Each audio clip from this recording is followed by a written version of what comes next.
Hello, friends. Welcome back to our channel, Be Friend. Our today's topic is शोर का संसार, मौन की भाषा। आज शोर के संसार में शांति, सुकून, निःशब्दता, मौन अति दुर्लभ है।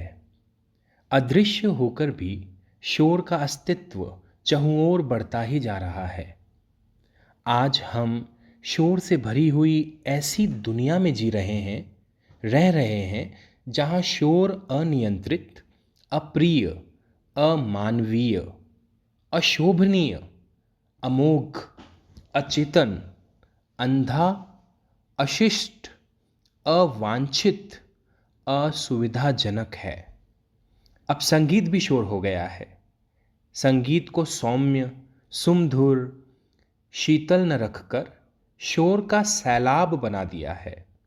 मूलतः शोर मन मस्तिष्क का है, जो मानसिक कुंठा, दौड़, दिखावा, अव्यवस्था, अस्थिरता, उन्माद, अनिश्चितता, आक्रोश, अज्ञान का घौतक है।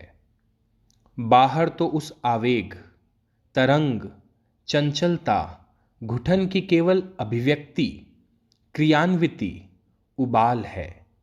शोर मचाने में इंसान तो शैतान बन ही गया है। कुत्तों ने भी कोहराम मचा रखा है, जिसमें अन्य जानवर भी सुर मिला रहे हैं। मानवीय शरीर रचना में 5 में से 3 ज्ञानेंद्रियों का बनावटी अनुपात है। 2 कान, 2 आंखें, किंतु 1 जीभ। उपयोग की दृष्टि से 2 कान दिए ताकि ज्यादा सुने, सही सुने। 1 कान से सुनने में कमी रह जाए, ठीक से न सुने तो दूसरे के परस्पर से ध्यान दे। 2 आंखें दी ताकि ठीक से देखें, स्पष्ट देखें। 1 आंख से देखने में कमी रह जाए तो दूसरे के सहयोग से साफ देखें। लेकिन 2 कानों, 2 आंखों के अनुपात में 1 जीभ दी, जो बोले किंतु आधा। फिर जीभ को दांतों के बीच रखा, जिससे वह अपनी सीमा में रहकर सही बोले।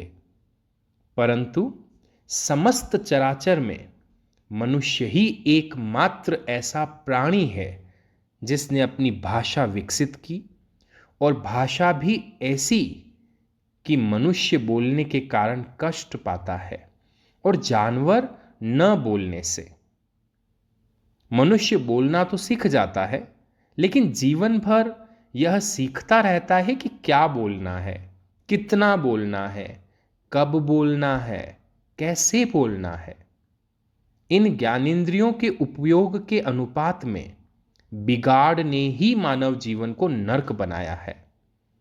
मनुष्य 2 कानों से सुनता कम, ग्रहण कम करता है, जबकि 1 से सुनकर दूसरे से बाहर निकाल देता है, अनसुना कर देता है, सुनना ही नहीं चाहता।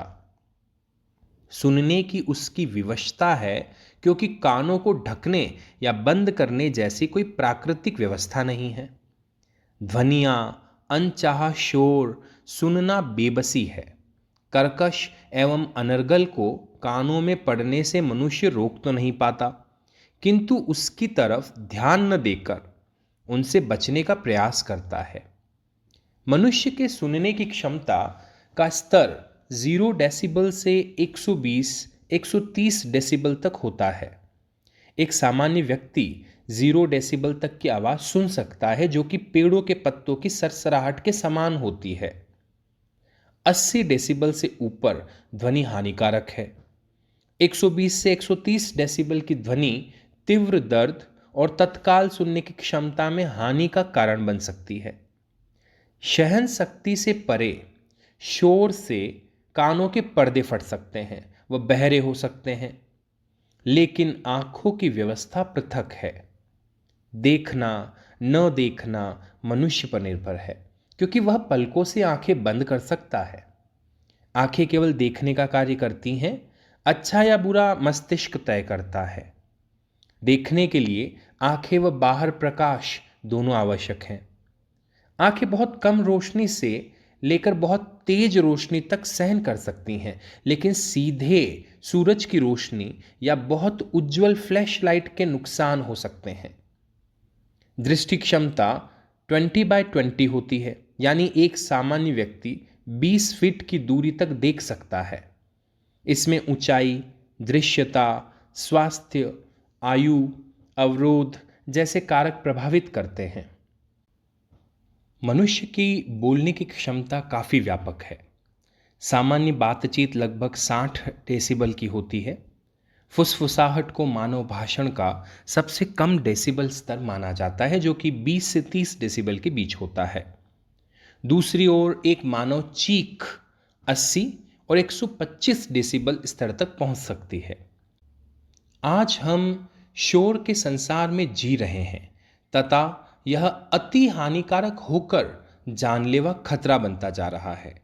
पानी, पर्यावरण, खाद्यान्न प्रदूषण, आतंक, सुरक्षा, शिक्षा, चिकित्सा, विकास, व्यवसाय, प्रौद्योगिकी आदि मुद्दों पर पर्याप्त ध्यान दिया जा रहा है, किंतु शोर कम करने एवं मुक्ति पाने हेतु सरकारी प्रयासों के साथ साथ जन चेतना के जन आंदोलन की महती आवश्यकता है। शोर बढ़ने के कारकों में प्रमुख है जनसंख्या वृद्धि, बढ़ती जनसंख्या के साथ वाहनों, निर्माण गतिविधियों में वृद्धि, औद्योगिकरण, कारखाने, उद्योगों और निर्माण स्थलों से निकलने वाली आवाज़ें शोर प्रदूषण को बढ़ाती हैं। अव्यवस्थित परिवहन, यातायात, विशेष रूप से भारी वाहनों से निकलने वाली आवाज़ें शोर वृद्धि में योगदान देती हैं। अव्यवस्थित निर्माण गतिविधियों में निर्माण स्थलों पर भारी मशीनों और उपकरणों का उपयोग है। अनुचित शहरी योजना में प्रबंधन की कमी है।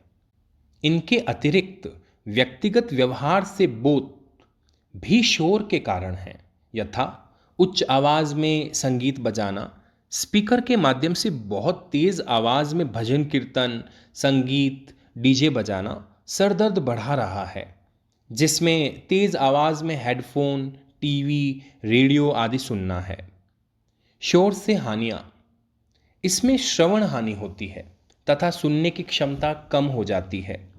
इससे सिरदर्द, थकान, चिंता, चिड़चिड़ापन, याददाश्त कम होना, भूलने की आदत, एकाग्रता में कमी, कोई भी कार्य ठीक से नहीं कर पाना, आवाज़ों की तरफ जबरन ध्यान बंटना, अवसाद, अनिद्रा, विद्यार्थियों की पढ़ाई में नुकसान, वृद्ध व बीमार व्यक्तियों की परेशानी बढ़ना, नवाचार तथा नए विचारों पर रोक जैसे अनेक दुष्परिणाम हैं जो अवांछित होकर मजबूरीवश झेलने पड़ते हैं, जिनका खामियाजा व्यक्तिगत एवं सार्वजनिक दोनों स्तरों पर बड़ी मात्रा में भुगतना पड़ता है, जो जन धन की हानि के रूप में भी सामने आता है। डीजे, डिस्क जॉकी साउंड है जो सिर्फ संगीत बजाने से कहीं ज्यादा है। यह रचनात्मकता, नवाचार और ध्वनि के जरिए लोगों को एक साथ लाने की शक्ति का प्रतीक है, लेकिन इसकी आवाज़ 110 से 120 डेसिबल तक होती है, जो निर्धारित पैमाने से बहुत ज़्यादा होकर मानसिक, शारीरिक स्वास्थ्य के लिए हानिकारक है। इसके बजने से मकान में कंपन, गिरावट, हार्ट बीट पकड़ने पर लोगों की मौत भी हो जाती है। मौन कैसे हो भाषा? चिंता का विषय यह है कि शोर के बढ़ते संसार में मौन को भाषा बनाने के कुछ कारगर तरीकों पर विचार एवं क्रियान्वयन अति आवश्यक है। कान की सुरक्षा, शोर वाले क्षेत्रों में कान के लिए सुरक्षा उपकरण जैसे ईयर प्लग, ईयर माफ का प्रयोग करना, शोर के स्रोतों से दूर रहना, डीजे, लाउड स्पीकर्स, अधिक भीड़ भाड़, बैंड बाजे, जुलूस, तेज आवाज में भजन कीर्तन आदि से दूर रहना, शोर के स्तर को भी स्वयं भी कम करना व औरों को भी प्रेरित करना। शोर कम करने वाले उपकरण यथा ध्वनि इंसुलेशन सामग्री, ध्वनि अवरोध दरवाजे आदि काम में लेना। ध्वनि प्रदूषण पर कानूनी प्रावधान। ध्वनि प्रदूषण रोकने और नियंत्रित करने के लिए भारत में कई कानूनी प्रावधान हैं, जिनमें भारतीय दंड संहिता, पर्यावरण संरक्षण अधिनियम 1986 और प्रदूषण विनियम और नियंत्रण नियम 2000 शामिल है, जिनके तहत इसे दंडनीय अपराध माना गया है। इसमें ध्वनि प्रदूषण करने वाले को सजा, जुर्माना और जेल शामिल है। भारतीय दंड संहिता आईपीसी धारा 268 सार्वजनिक उपद्रव से संबंधित है, जिसमें शोर भी शामिल किया गया है, जो किसी व्यक्ति या जनता को चोट, खतरा या परेशानी पहुंचाना है। धारा 290 सार्वजनिक उपद्रव करने वाले को दंडित करने से संबंधित है, जिसके जारी रहने पर धारा 291 के तहत सजा का प्रावधान है।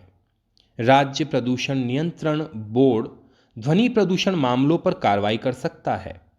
पुलिस हेल्पलाइन नंबर 100 और 112 पर शोर के खिलाफ शिकायत दर्ज की जा सकती है। गाड़ियों में प्रेशर हॉर्न एवं अन्य ध्वनि प्रदूषण पैदा करने वाले उपकरण बजाने पर पाबंदी है। शोर का संसार, मौन कैसे हो भाषा।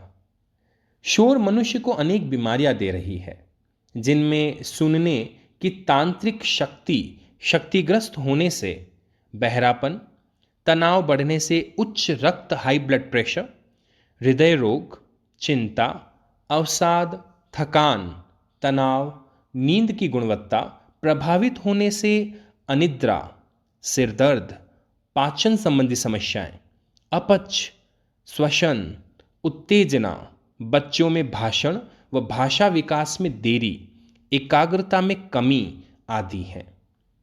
दुनिया में सर्वाधिक शोरगुल वाले देशों की सूची में दक्षिण एशियाई देश, विशेषकर भारत, पाकिस्तान और बांग्लादेश प्रमुख हैं। संयुक्त राष्ट्र पर्यावरण कार्यक्रम यूएनईपी के अनुसार बांग्लादेश में ढाका को दुनिया का सबसे ज्यादा शोरगुल वाला शहर बताया गया है। इसी प्रकार भारत के मुरादाबाद व कलकत्ता भी बराबरी पर हैं। शोर अलर्ट, शोर से सावधान। समय रहते बढ़ते शोर पर ध्यान नहीं दिया गया तथा एहतियात बरत कारगर कदम नहीं उठाए गए तो शोर से उत्पन्न बीमारियों व बीमारों की संख्या बेतहाशा बढ़ेगी व इसके दुष्परिणाम प्रभावित इलाकों में रहने वालों को भुगतने होंगे। इसके लिए जागरूकता की नहीं बल्कि जन आंदोलन की जरूरत है, क्योंकि यह शने शने गांवों, कस्बों, शहरों, महानगरों सभी जगह फैलता जा रहा है। आवश्यकता मौन, कम बोलने, आयोजनों में धीमे संगीत, हरियाली को बढ़ावा देने की है, जिसमें प्रशासन, पुलिस, सजग नागरिकों की महती भूमिका सार्थक होगी।